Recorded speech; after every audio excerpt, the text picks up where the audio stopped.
Y hoy me vuelvo a levantar.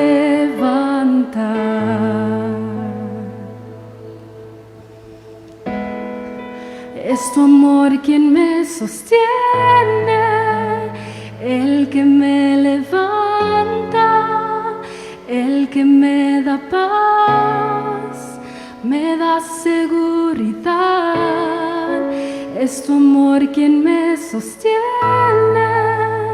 el que me levanta, el que me da paz, me da seguridad de lo que vendrá. Tú tienes el control, nunca pierdes el control de lo que vendrá. Tú tienes el control, nunca pierdes el control. Amén.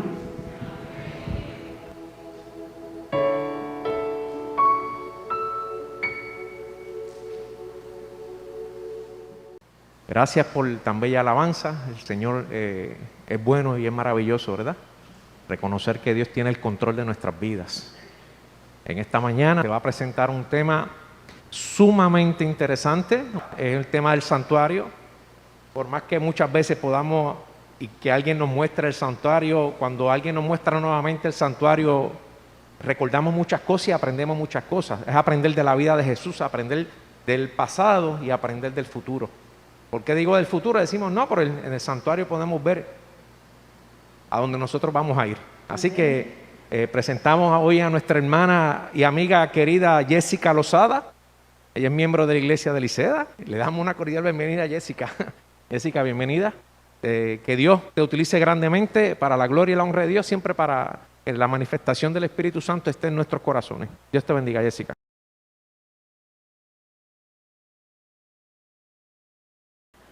Buenos días y feliz sábado. Antes de comenzar, me gustaría hacer una pequeña oración.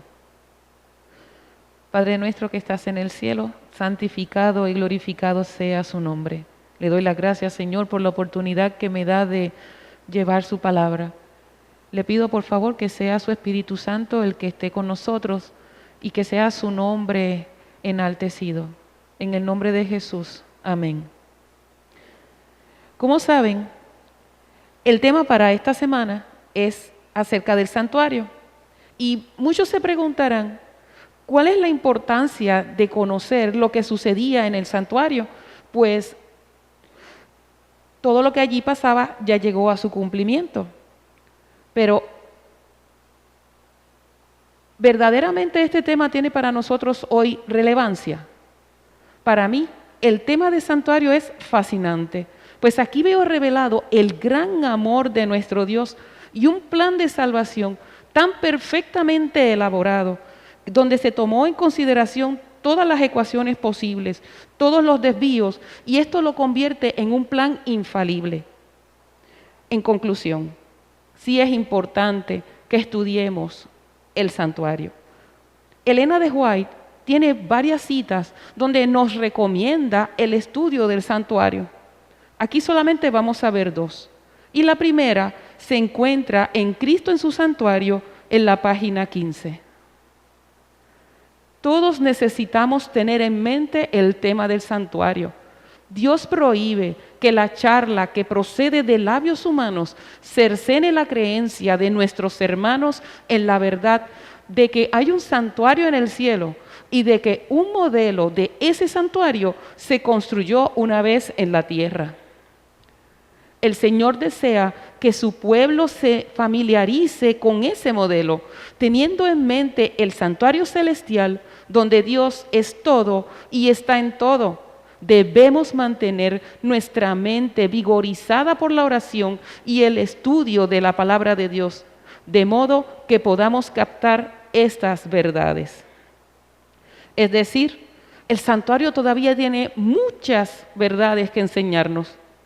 Pero la segunda cita añade otra razón por la que debemos comprender lo que sucedía en el santuario.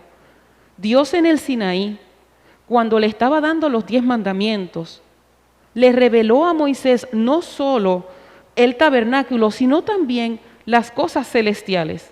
¿Y para qué hizo esto? Porque así también Dios, deseoso de hacer que de Israel su morada, le había revelado su glorioso ideal del carácter.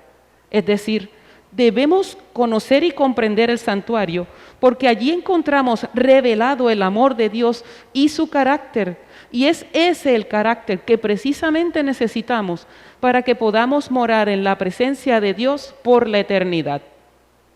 Luego de esta pequeña introducción, les pregunto, ¿saben que la ruta al cielo o el camino al cielo consta de 7 pasos? Y según Salmos, esta ruta la encontramos en el santuario. Salmos 68:24 nos dice: vieron tus caminos, oh Dios, los caminos de mi Dios, de mi Rey en el santuario. Y Salmos 77:13 lo confirma cuando dice: tu camino, oh Dios, está en el santuario. ¿Quién es Dios tan grande como nuestro Dios? Esto quiere decir que hacemos bien en estudiar el tema del santuario, ya que en él encontramos el camino de regreso a casa con Dios. Las fiestas solemnes de Jehová y los muebles del santuario nos van a guiar y explicar cada uno de estos pasos. Estas fiestas se encuentran en Éxodo 12 y Levíticos 23 y 16. Estudiaremos cómo Cristo cumplió el simbolismo de los muebles del santuario y de estas fiestas hebreas al pie de la letra. No falló en nada. El pueblo de Israel debía reunirse en Jerusalén en 3 ocasiones durante el año. Una era en primavera, otra en verano y la última en otoño. En invierno no se podía, se congelaba la gente allí. Las fiestas debían ser convocadas en sus tiempos. No porque hubiera una falla, estaban cansados, podían correr el día o adelantarlo. Esto tenía una razón de ser, debía ser en la fecha que Dios había mandado. Y vamos a ver por qué más adelante. El primer paso al cielo lo encontramos en que Jesús vivió entre nosotros. Yo no sé si ustedes se han hecho esta pregunta, pero yo sí me la hice una vez.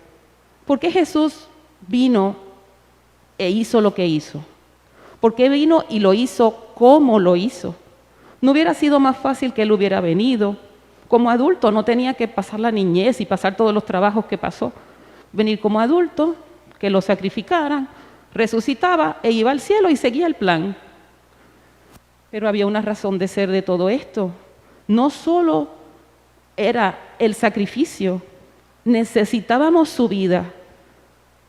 Él era nuestro ejemplo a seguir. Y con este ejemplo, con esta vida, Él se iba a convertir en la respuesta de la humanidad.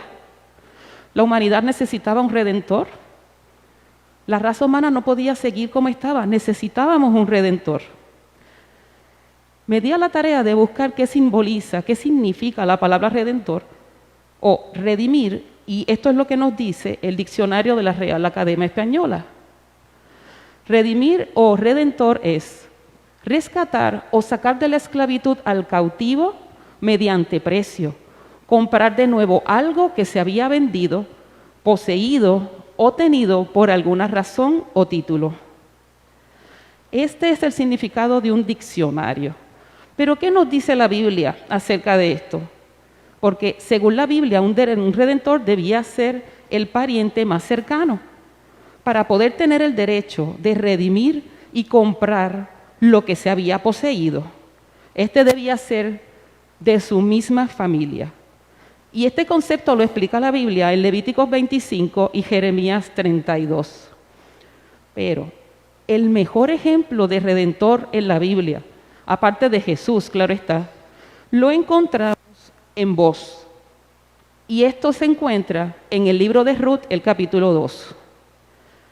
En ese capítulo está Noemí y Ruth regresando a Jerusalén. Lo habían perdido todo.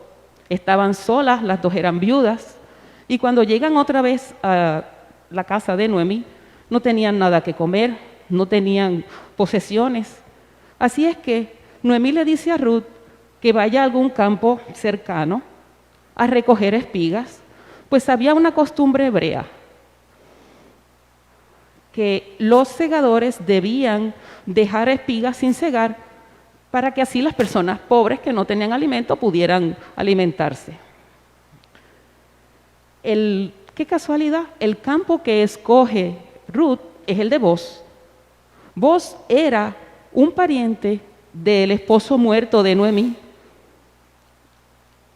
Y cuando está Ruth recogiendo las espigas, Boz la ve. Se interesa mucho en ella, pero ¿verdad? Lo deja tranquilo ahí. Y regresa Ruth a donde Noemí y le explica que conoció al dueño del campo. Y Noemí le dice, sea el bendito de Jehová, que no rehusó a los vivos la benevolencia que tuvo para los que han muerto. Después le dijo Noemí, nuestro pariente es aquel varón, uno de los que pueden redimirnos. Boz no era el pariente más cercano. Él no podía comprar la heredad perdida de Noemí. Así que él busca a un fulano. La Biblia lo llama fulano, no lo llama por el nombre. Y le dice, mira, allí está Noemí y ella necesita que la rediman. ¿Tú lo puedes hacer? Y él no se interesó porque había una costumbre. Si redimía la heredad perdida de Noemí, tenía que casarse con Ruth y él no quería eso. Y eso fue buenísimo escucharlo para Boz. Así que a él ahora estaba autorizado para adquirir nuevamente la herencia perdida de Noemí y casarse con Ruth. Ahora podía redimir a Noemí. Y justamente eso fue lo que Cristo vino a hacer. Redimir y rescatar de la esclavitud del pecado a la raza humana para devolverle al Padre la heredad que había perdido. El deseado de todas las gentes, en la página 294, nos dice, en las leyes dadas a Israel hay una hermosa ilustración de la relación de Cristo con su pueblo. Cuando por la pobreza un hebreo habría quedado obligado a separarse de su patrimonio y a venderse como esclavo, el deber de redimirle a él y a su herencia recaía sobre el pariente más cercano. Así también la obra de redimirnos a nosotros y nuestra herencia perdida por el pecado recayó sobre aquel que era pariente cercano nuestro. Y a fin de redimirnos, Él se hizo pariente nuestro, más cercano que el padre, la madre, el hermano, el amigo o el amante. Es el Señor nuestro Salvador. No temas, dice Él, porque yo te redimí. Te puse nombre, mío eres tú. Porque en mis ojos fuiste de grande estima, fuiste honorable, y yo te amé. Daré pues hombres por ti y naciones por tu alma. ¿Cómo fue que Jesús se hizo pariente cercano nuestro? En Reflejemos a Jesús, enero 3. Cristo vio el terrible peligro del hombre y determinó salvarlo por medio de su propio sacrificio. Para cumplir el propósito de amor por la raza caída, se hizo hueso de nuestro hueso y carne de nuestra carne. Hebreos 2, 14 al 18 nos explica también cómo se hizo nuestro pariente. Así que por cuanto los hijos participaron de carne y sangre, Él también participó de lo mismo para destruir por medio de la muerte al que tenía el imperio de la muerte, esto es al diablo, y librar a todos los que por el temor de la muerte estaban durante toda la vida sujetos a servidumbre. Por lo cual debía ser en todo semejante a sus hermanos, para venir a ser misericordioso y fiel sumo sacerdote en lo que a Dios se refiere, para expiar los pecados del pueblo. Durante 33 años de la vida de Cristo en esta tierra, Él vivió entre nosotros y como uno de nosotros. Mientras Él estuvo aquí, Él tuvo que lidiar con sentir hambre, dolor, también sentía penas, pero sentía alegrías. Él sentía lo mismo que nosotros. Él tuvo que trabajar con José en la carpintería. Ayudaba a María en los quehaceres de la casa. Fue tentado como nosotros somos tentados. Pero de sus labios no salió nunca palabra descuidada o irreverente. Cada día que Jesús vivía en obediencia y consagración al Padre, cada tentación resistida era una preciosa victoria sobre el pecado ante el príncipe de este mundo. ¿Y para qué Jesús hizo esto? Pues aquel cordero que se escogía para ser sacrificado, que no debía tener mancha, simbolizaba que cada día de la vida de Jesús, en perfecta obediencia al Padre, daría forma al manto de justicia que Él ofrece a cada creyente. Jesús sabía que cada cristiano es conducido en algún momento de su vida en una prueba que revelaría las debilidades de su carácter. Pero al aceptar el vestido que Jesús nos ofrece, si aceptamos usar su manto de justicia, es entonces que nuestro carácter empieza a menguar y comienza a crecer en nosotros el de Cristo. Entonces podemos ser vistos por el Padre como si jamás hubiéramos pecado. Esta es la razón por la que su vida y su ejemplo son tan importantes. Si Él no se hubiera arriesgado a vivir entre nosotros durante 33 años, si Él no hubiera estado dispuesto a pasar las mismas dificultades que nosotros, no tendríamos con quién compararnos y por ende no hubiéramos escogido la salvación. Gracias a su ejemplo es que estamos aquí hoy en día adorando su nombre. Ahora vamos a entrar al primer espacio en el santuario, el atrio. Y el primer mueble que se encuentra allí es el altar del sacrificio. Y para eso yo le voy a pedir a Ramón Padilla que suba y nos hable de él.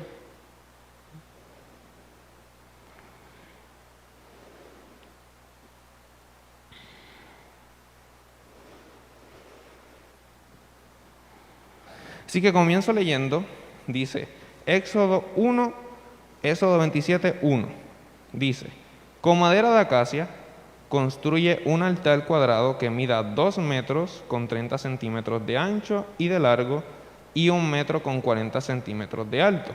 2 metros y 30 centímetros es lo mismo que 5 codos en la Reina Valera del 60 y esto equivale a 7 pies con 3 pulgadas. 1 metro con 40 centímetros son 4 pies con 3 pulgadas y esto es lo mismo que decir 3 codos en la Reina Valera del 60. Versículo 2. Haz cuernos en cada una de las 4 esquinas, de modo que el altar y los cuernos formen una sola pieza. Recúbrelas de bronce. Si vemos aquí, el altar tiene 4 cuernos alrededor. Tanto el altar como estos cuernos eran de madera de acacia, así que tenían que ser recubiertos de bronce. Seguimos. Versículo 3. Haz recipientes para las cenizas, palas, tazones, tenedores para la carne y vaseros, todos de bronce. Haz una rejilla de bronce y ponle 4 anillos de bronce en las 4 esquinas. 5. Instala la rejilla a mitad de la altura del altar debajo del borde. Para trasladar al altar, haz varas con madera de acacia y recúbrelas de bronce. Mete las varas en los anillos y a ambos lados del altar. El altar deberá ser hueco y estar hecho con tablas. Constrúyelo tal como se te mostró en el monte. Así que esas instrucciones eran para hacer el altar del sacrificio. La rejilla es lo que está en el medio. Los huecos que tiene, déjame ver aquí, los anillos son lo que aguantan las varas y eso era para cuando se iba a cargar el altar poder moverlo de un lugar a otro, sin tener que tocar el altar como tal. Así que vamos a ¿para qué sirve? Vamos para qué sirve. Primero, el altar del sacrificio tiene varios usos. Su uso principal era hacer ofrendas a Dios, pero en estas ofrendas habían varias ofrendas. Por ejemplo, estaba la ofrenda de paz, pero también estaba la ofrenda por el pecado. La ofrenda de paz era una ofrenda especial para Dios, una ofrenda de olor grato para Dios. La ofrenda por el pecado era proceder con aquellos que pecaban involuntariamente al hacer algo que viola los mandatos del Señor. Esto se encuentra en Levíticos 3 al 6 en algunas versiones y de Levíticos 3 al 7 en otras versiones.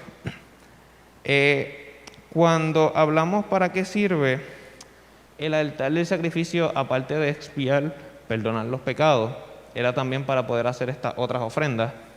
Y tenemos que tener claro que para hacer estas ofrendas había que sacrificar un animal o llevar un sacrificio, una ofrenda a Dios, que eso Dios lo explica entre Levíticos 1 y Levíticos 2. Estos sacrificios simbolizaban el perdón de los pecados del pueblo de Israel por medio de la sangre de Jesús. Ellos creían que iba a venir una persona, que fue Jesús, el cual iba a morir en la cruz y por medio de la sangre que él derramara iban a ser perdonados, y eso todo era mediante fe. Aquí tenemos los tipos de ofrenda o los diferentes candidatos para hacer estas ofrendas. Esto se encuentra en Levíticos 1 y 2, y los diferentes ofrendas eran ovejas y cabras, becerros, aves. Entre las aves se tenía que llevar tórtolas o un pichón de paloma, ofrenda de grano, flor de harina, ofrenda cocida en horno, tortas de flor de harina sin levadura, ofrenda de sartén, flor de harina sin levadura, ofrenda cocida en cazuela, esto era flor de harina con aceite, y ofrenda de las primicias, primer cosecho de cualquier árbol que diera fruto. ¿Por qué hay diferentes tipos y no había una o dos? Esto de perdonar los pecados, de hacer sacrificios, de llevar ofrenda, era todos los días. Tanto ahora nosotros, como las personas que vengan en el futuro, como las personas del pasado, todos pecamos diariamente. Así que estas ofrendas se tienen que llevar todos los días para perdonar los pecados de cada persona. No todas las personas tenían mucho dinero, no todas las personas tenían o podían costear lo que era comprar un becerro, comprar una cabra. Había gente que podía llevar una torta, que era una ave. Así que por eso Dios dio varias oportunidades de que, mira, si ustedes no tienen dinero para esto, pueden llevar cosechos de su las primicias, que es el primer cosecho de cualquier árbol, o pueden llevar, si tienen dinero o tienen la facilidad, un becerro o una cabra. También hay que decir que el sacerdote era el primero que tenía que hacer un sacrificio. El sacerdote tenía primero que hacer un sacrificio para perdonar sus pecados y luego tenía que proceder a los sacrificios del pueblo. Así que esto como tal es el altar del sacrificio. Seguimos con Jessica ahora con lo siguiente del programa.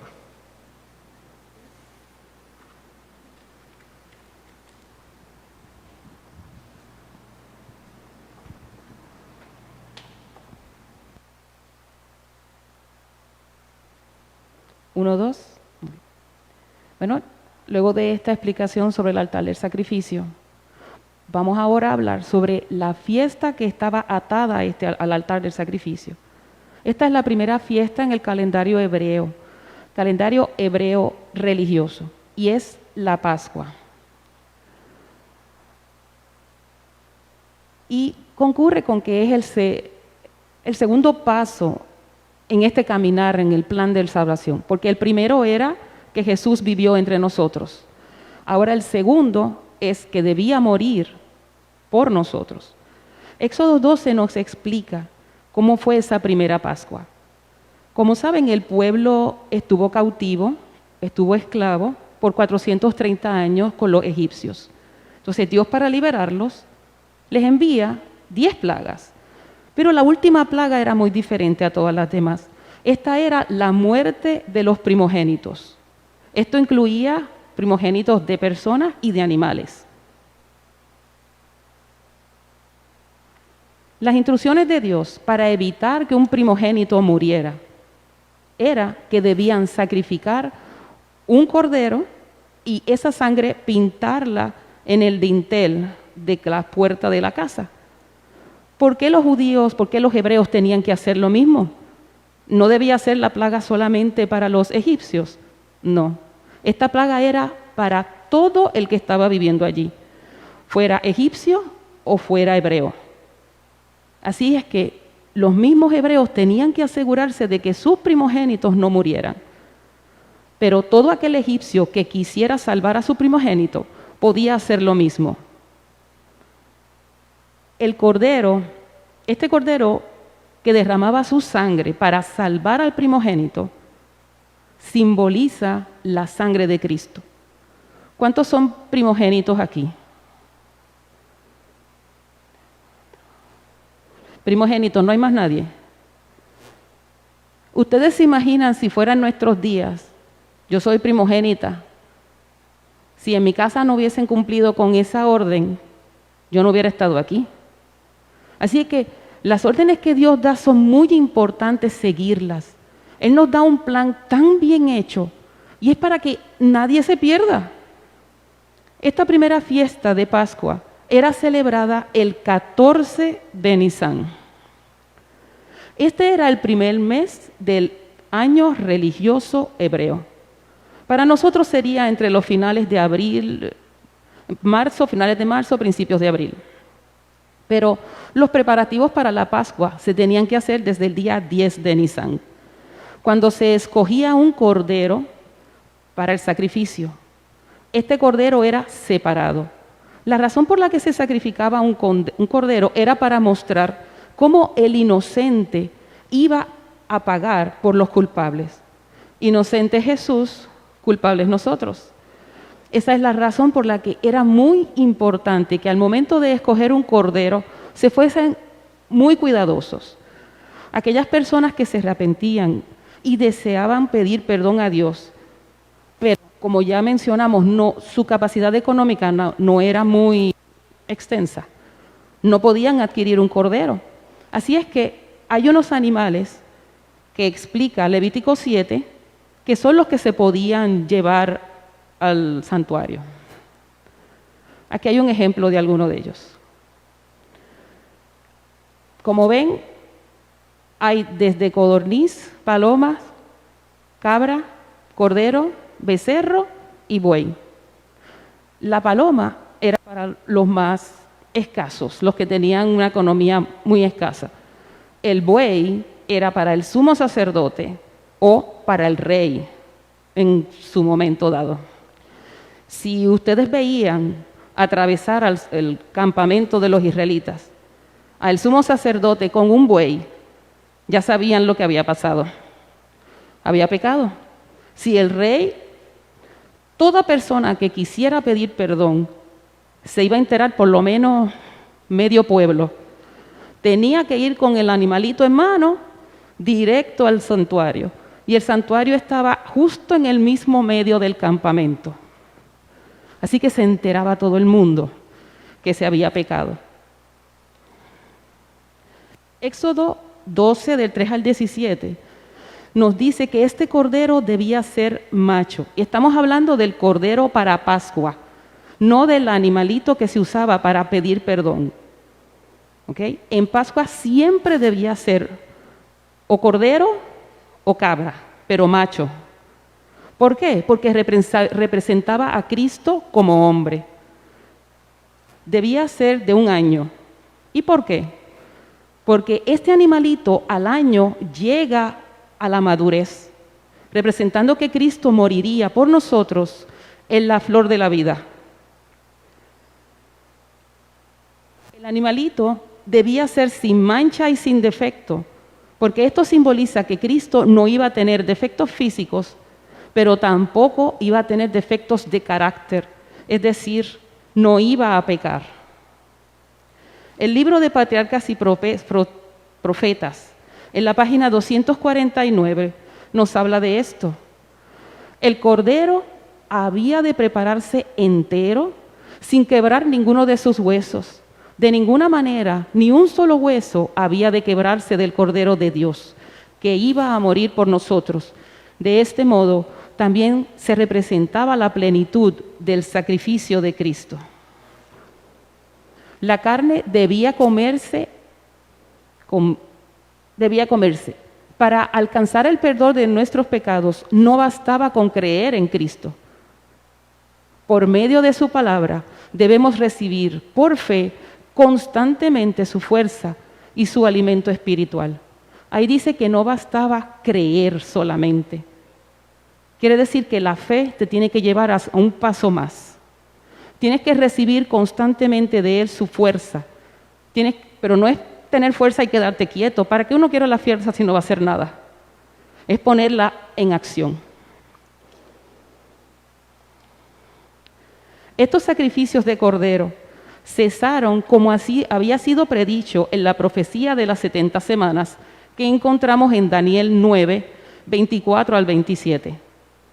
En los versículos 26 y 27, se menciona que el Mesías se le quitaría la vida a la mitad de la semana número 70 para confirmar el pacto con muchos, y esto causaría que los sacrificios terminaran.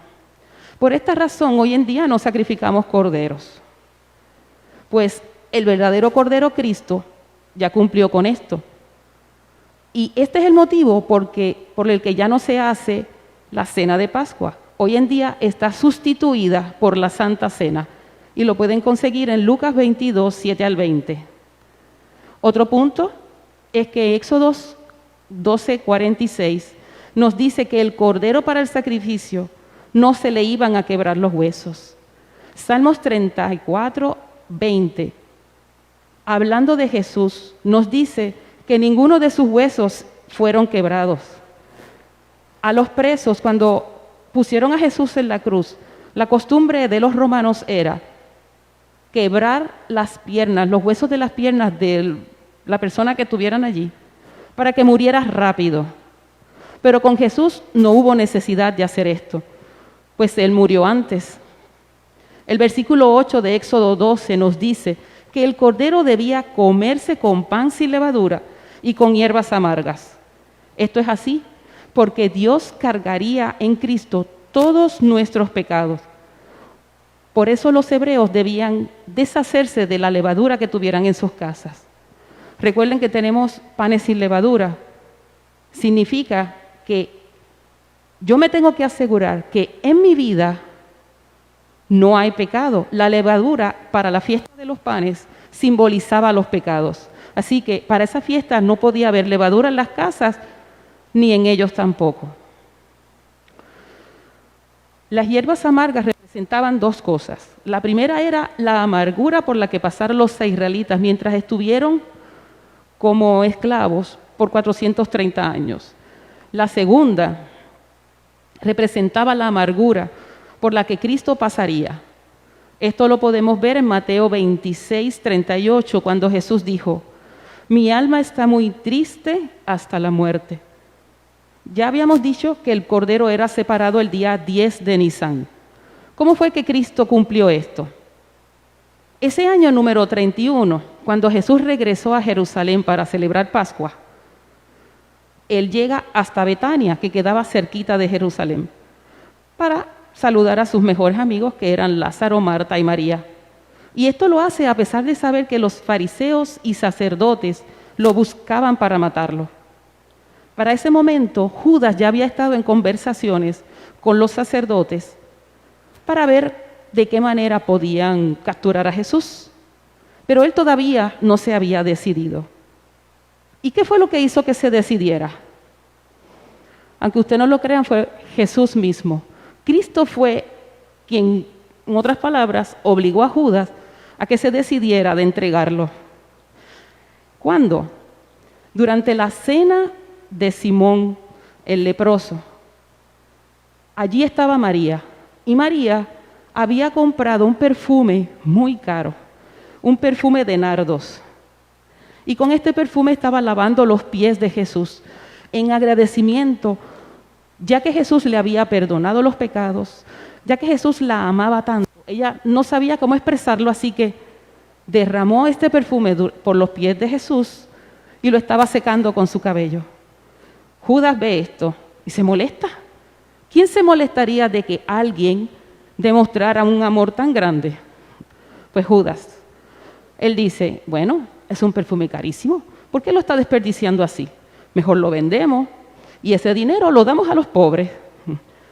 Pero eso no era lo que él tenía en mente. Él tenía en mente echarse una parte al bolsillo. Judas se queja ante Jesús sobre ese desperdicio. Y Jesús le dice, déjenla, porque para el día de mi sepultura ha hecho esto. Siempre tendréis a los pobres con vosotros, y cuando queráis les podéis hacer bien. Pero a mí no siempre me tendréis, porque para el día de mi sepultura ha hecho esto. Judas se sintió reprendido, molesto con las palabras que Jesús le dijo, y decidió vengarse en ese momento. En el deseado de todas las gentes, en la página 516, nos cuenta que de la cena, Judas fue directamente al palacio del sumo sacerdote, donde estaba reunido con el concilio, y ofreció entregar a Jesús en sus manos. Fue allí donde Jesús fue marcado o separado como cordero para el día de Pascua. ¿Recuerdan que había dicho que el día 10 se separaba el cordero? Esa separación la hizo Judas con los sacerdotes, luego de la cena que hubo en casa de Simón el leproso. Jesús sabía que había llegado su hora. Por esa razón adelantó la cena de Pascua con sus discípulos. Esto lo pueden ver en Juan 13, 1 y 2. Esta fue la última cena que tuvo Jesús con sus discípulos. ¿Cómo Jesús sabía que había llegado su hora? Bueno, tuvo una madre que se preocupó muchísimo. Ella hizo un excelente trabajo de enseñarle a Jesús todo lo que se decía de él en la profecía de las 2300 tardes y mañanas. En esta profecía se predice el tiempo de su nacimiento y de su muerte. Y por supuesto también tiene que haberle explicado acerca de la fiesta de Pascua, porque la fiesta de Pascua predice su muerte y su resurrección. Éxodo 12:6. Según este versículo, el cordero, luego de ser escogido o marcado, debía ser guardado hasta el 14 de Nisán, para ser inmolado por toda la congregación.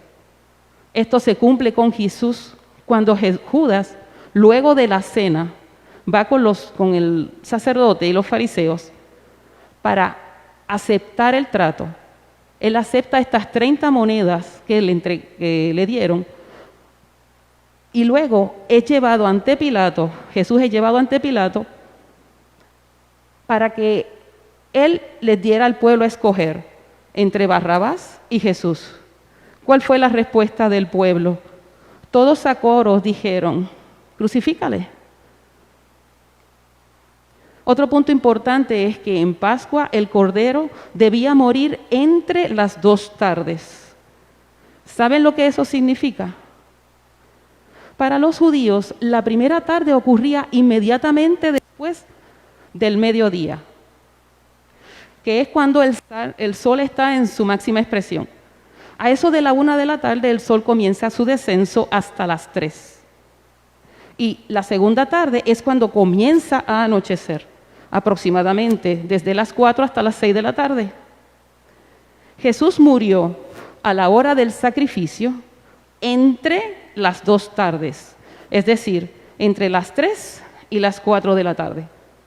Una vez el cordero era sacrificado, era preparado para la cena pascual. Esta se llevaba a cabo a la puesta de sol del día 14. Esa puesta de sol en esta ocasión fue viernes. Quiere decir que el siguiente día, el sábado, es el 15 de Nisán. Durante las primeras horas del día 15 es que se celebra la fiesta de los panes sin levadura. Es decir, este cordero que se utilizó para el sacrificio muere a las 3, se prepara para ser consumido. Es el tiempo que hay desde que es sacrificado hasta que anochece y empieza el día 15, para comerse este cordero con pan sin levadura. ¿Por qué? No debía tener pecado Jesús, así que pan sin levadura.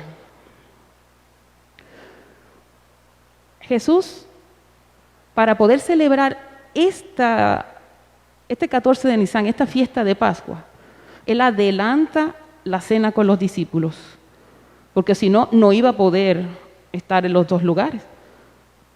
Y entonces él no pudiera cumplir el día 14 de Nisan como cordero, según estaba escrito. El deseado de toda la gente, en la página 598, habla de esto. En el aposento alto de una morada de Jerusalén, Cristo estaba sentado a la mesa con sus discípulos. Se habían reunido para celebrar la Pascua. El Salvador deseaba observar esta fiesta a sola con los 12. Sabía que había llegado su hora. Él mismo era el verdadero Cordero Pascual y en el día en que se comiera la Pascua iba a ser sacrificado. Cada uno de nosotros debe entender qué fue lo que llevó al inocente sustituir a los verdaderos culpables, o sea, nosotros. Nosotros fuimos los que fallamos el blanco. Precisamente eso es lo que significa la palabra pecar, fallar el blanco. Parte del plan de salvación incluía que el Hijo de Dios debía nacer para luego morir, mas no por sí. Pero su muerte nos regala vida. La vida, su vida y su muerte nos dan una segunda oportunidad. Mirad cuál amor nos ha dado el Padre para que seamos llamados hijos de Dios. Porque de tal manera amó Dios al mundo que ha dado a su Hijo unigénito, para que todo aquel que en Él crea no se pierda, mas tenga vida eterna. Y cuando vemos todo este amor que se ha desparramado, ¿qué vamos a hacer? ¿Qué sucede con nosotros? Pues nosotros le amamos a Él porque Él nos amó primero. Estas citas son primera de Juan 3:1, Juan 3:16 y Juan 14:19. Y esto nos lleva a la siguiente fiesta, los panes sin levadura. Esta fiesta de los panes sin levadura o matzah, en hebreo esa es la palabra para pan sin levadura, matzah, era celebrada el 15 de Nisan. El día 15 y el día 21 eran sábados ceremoniales, eran días de reposo. Ningún trabajo de siervo haréis. Por 7 días el pueblo debía comer panes sin levadura y ni siquiera podía haber levadura en sus casas. Cualquiera que comiere levadura durante esos 7 días sería cortado del pueblo. Una característica de la levadura es que cuando se coloca en la masa, leuda la masa. ¿Qué significa esto? Que hacía que se fermentara. Y esto permite que el pan se dañe más rápidamente que si no tuviera levadura. En esta fiesta el pan representa el cuerpo de Cristo y la levadura representa el pecado. El hecho de que los panes no tuvieran levadura significaba que Cristo no iba a pecar y que su cuerpo no se descompondría en la tumba. Por eso Salmos 16:10 nos dice: porque no dejarás mi alma en el Seol, ni permitirás que tu santo vea corrupción. Esto significa que el cuerpo de Cristo no estaría en la tumba el tiempo suficiente como para que se descompusiera. Durante esta fiesta, cada miembro del pueblo de Dios debía asegurarse de que en sus casas no había levadura. En otras palabras, cada uno debía examinarse a conciencia y asegurarse de que en ellos mismos no había pecado. Según las instrucciones de Jehová, el pan sin levadura debía comerse durante las primeras horas del día 15. En este caso era ese sábado, que según la ley de Dios, sábado semanal es un día también de reposo. Y en Juan 19 nos dice que esto fue así en este caso. Era un sábado doblemente de reposo, sábado ceremonial y el sábado de la semana. Recuerda que al principio mencioné que las fiestas debían celebrarse en sus tiempos. La razón es que estas fiestas predicen acontecimientos, predicen con fecha y hora lo que iba a suceder y cuándo era que Jesús lo iba a cumplir. Ya no tenemos la necesidad de sacrificar corderos, pero estudiamos estas fiestas porque viendo cómo estas fiestas se cumplen, nos dan la certeza de que la promesa de su segunda venida se va a cumplir también. Hasta aquí hemos visto la importancia para nosotros de la manera en que Jesús vivió, pues no solo nos da ejemplo a seguir, sino que esa vida tiene para nosotros una cubierta. Él nos va a cubrir, nos viste con ropas de salvación y nos rodea de su manto de justicia. ¿Y qué podemos decir de su muerte? La muerte de un inocente por los culpables. Su muerte nos regala la libertad. Pero ¿libertad para qué? ¿La libertad para hacer lo que nos venga en gana? No.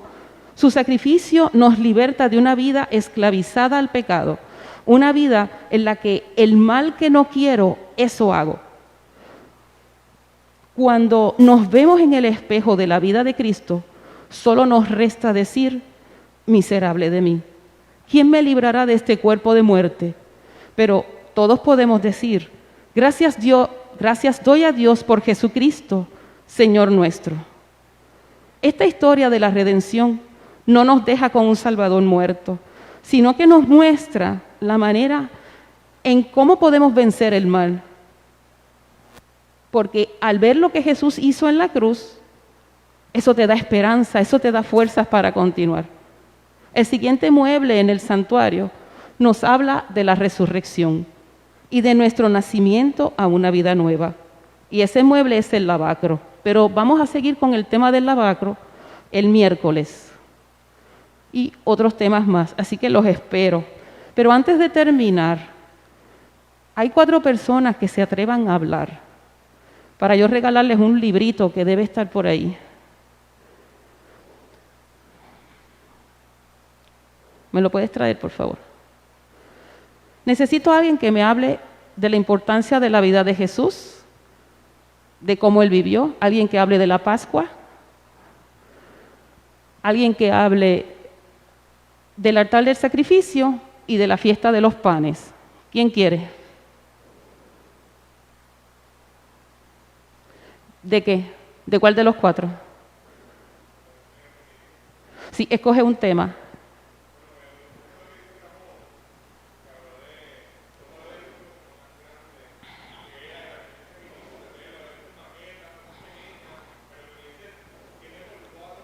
Eso es como esas 4 losas.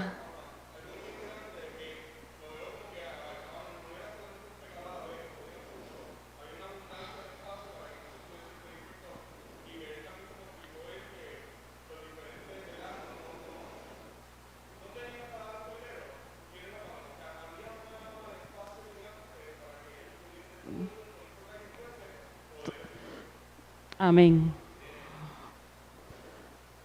Tengo 3 más. ¿Alguien se atreve? Los panes sin levadura, la vida de Jesús. ¿No?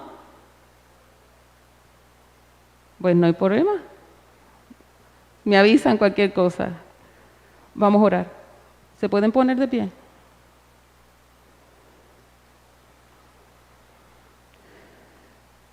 Padre nuestro, que estás en el cielo, le damos las gracias, Señor, porque nos da la certeza a través de su palabra de que no son solamente palabras escritas en un papel. Nos enseña mediante hechos y símbolos que usted se acuerda de su gente, se acuerda de su pueblo. Le doy las gracias por la oportunidad que me da de compartir su palabra. Y yo le pido, Señor, que de ahora en adelante veamos ese libro de la Biblia más allá de solo palabras. Que sea para nosotros una manera de vivir, un estilo de vida. Toque el corazón nuestro para que no nos quedemos con esas palabras. Debemos enseñarle este estilo de vida a otros. En el cielo, Señor, no queremos ir solos. Queremos que nuestra familia esté allí. Ayúdenos a formar una cadena de eslabones tan fuertes con el Espíritu Santo, con el carácter de Jesús, que el diablo simplemente tenga que retirarse. Gracias por un nuevo día, gracias por cuidarnos hasta aquí. Llévenos con bien a todos a nuestros hogares. En el nombre de Jesús. Amén.